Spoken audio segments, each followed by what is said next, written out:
শ্যামলা পথের বাঁকে আয় রে ছুটে আয়, সবুজ পাহাড় ডাকে আয় রে ছুটে আয়, এই শ্যামলা পথের বাঁকে আয় রে ছুটে আয়। বাঁশ নিয়ে আয় রে হাঁস নিয়ে আয়, বাঁশ নিয়ে আয় রে হাঁস নিয়ে আয়, আজ তুমি ঘরে থাকে আয় রে ছুটে আয়, এই শ্যামলা পথের বাঁকে আয় রে ছুটে আয়।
অপূর্ব অপূর্ব অপূর্ব, কি মনোরম দৃশ্য!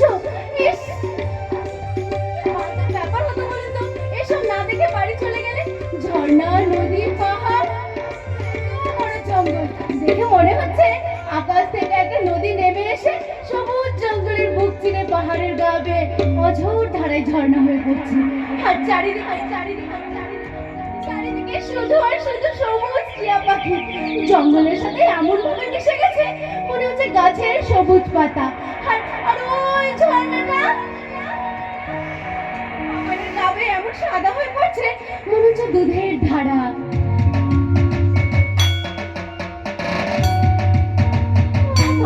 ওপরে তো একটা শিব মন্দির, নিশ্চয়ই খুব জাগ্রত, না হলে অত ওপরে জাগজমক ঢাকঢোল পিঠে পুজো কেন হবে বলো? মনে হচ্ছে বাবার আরতি হচ্ছে। ও দারুণ ব্যাপার! যাক বাবা, একসাথে সব মনস্কামনা পূর্ণ হলো। মা বেঁচে থাকাকালীন বলেছিল এইসব মন্দিরে নাকি ভগবানের দর্শন পাওয়া যায়, যেন জানতো ভগবানের আশীর্বাদ। মনে হচ্ছে জ্যোতিষের গণনা মিলতে চলেছে। উনি বলেছিলেন যে মন্দিরে ভগবানের দর্শন পাবে সেখানেই পাবে নিজের জীবন সঙ্গী। জীবন সঙ্গী যাকে তামিলে বলে টাকুটেন টাকরেবেদিল্লা, যার বাংলা মানে একটা সঙ্গে অন্যটা ফ্রি। জয় ভোলেনাথ, জয়।